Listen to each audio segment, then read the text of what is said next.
Grace and peace, beloved. I'm Dr. William H. Myers, professor of New Testament and Black Church Studies at Ashland Theological Seminary in Ohio and pastor of the New Mount Zion Baptist Church in Cleveland. I bring you the word for the day from Matthew 26:39a.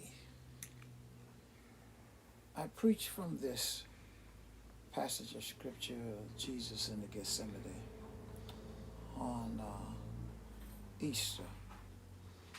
And I'd like to revisit this because I think more than just Easter, we need to stop and reflect on this situation. We love Easter because we like talking about he got up, the tomb was empty. But I consider that there's a trifecta here that you cannot separate.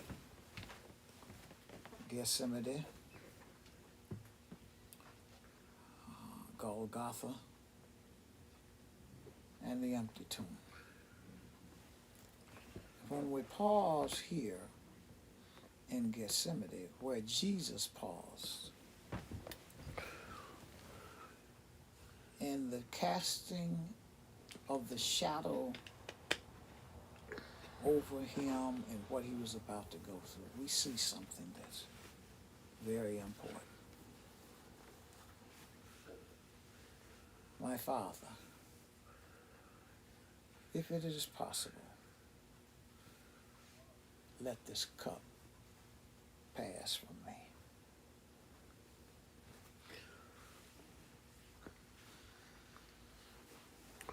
What is it that was so dreadful coming for Jesus that made him say just before this, my soul is overwhelmed with sorrow to the point of death? I think in our own human experience, many of us, if not all of us, have had moments like that where your soul, your inner being, that very core of who you are, has been so sorrowful that it felt like death. In fact, there are some people who were very close. We've seen it in many cases with spouses, family members, were so close to one another that when one died, they'd been so close for so long, when one died, the other one died shortly. I think that's an aspect of that, where one can become so overwhelmed with sorrow that it's a kiss or the touch of death.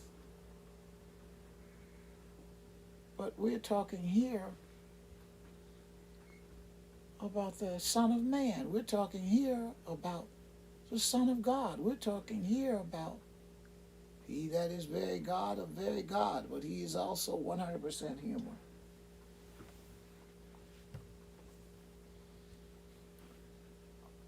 This cup thing that he talks about, my question on Easter was, what's in the cup? Beyond what constitutes this sorrow? Jesus knew that he came to die, but this is more than what we experience. So I want to talk about these different things that across these next several days, that I think was in the cup. We have a clear understanding from the Old Testament that cup was used symbolically to talk about sorrow, and particularly the sorrow that comes with the wrath of God. So clearly, it's about that Jesus said. My soul is overwhelmed with sorrow to the point of death. But sorrow about what?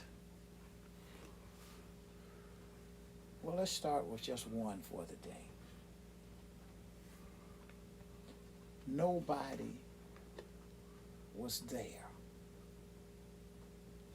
in his greatest hour of need. Nobody was there to help. Look at it. He goes there to pray. He doesn't even ask his disciples to pray with him. He just says, sit here.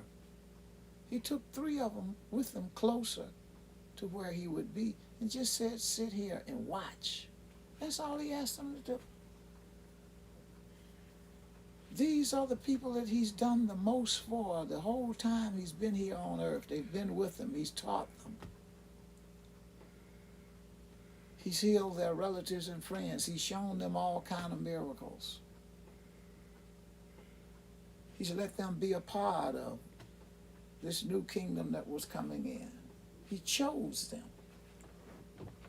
He's been there for them, but when he needed them to be there for him, they couldn't even watch. That's in the cup. He had to know that that was in the cup.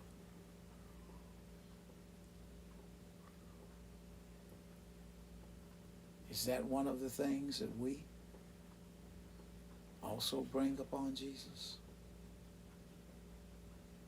That we can't even watch for him. We can't help, even with his work, when he needs help. He's asking his Father, if it be possible, can we find another way?